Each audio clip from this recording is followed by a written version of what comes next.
Hi everyone, today I'll be making my favorite autumnal, sugar-free, gluten-free, spiced autumn cake.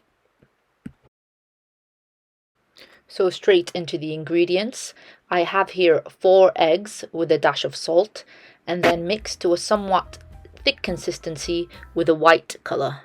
Then I'm going to add a 1/4 cup of keto sugar, then a 1/4 cup of olive oil. Then I'm going to add a 1/4 teaspoon of anise and fennel seed powder. Then mix together.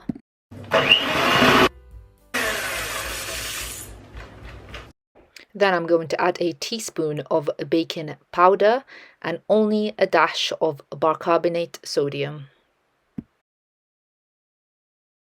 And to hold everything together, I'm going to add 1 tablespoon of Arabic gum powder. This helps with the risen shape of the cake and gives us a lovely moist cake texture. I find mine on Amazon or iHerb. And I'm going to mix again.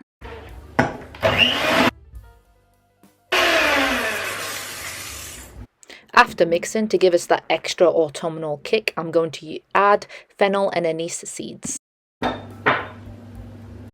Now I'm going to gradually add 1 cup of almond flour till we achieve the cake consistency mixture that we all know. We are now close to the desired cake batter mixture, so I'm going to put the rest of the almond flour and mix well. After mixing, when we get the cake batter that we want, place into your desired cake tin, then place into the oven for 15 to 20 minutes at 180 degrees Celsius.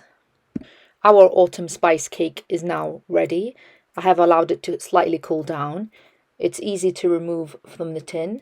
You can see how risen the cake has gotten. I'm going to remove the reusable baking sheet I used to line the cake tin. This helps the batter not to stick to the tin. I hope you try this quick and easy recipe out. It's truly one of my favorite spiced cakes, especially in this autumn fall season. Any questions, please leave them below. I'll be very happy to help. And until next time.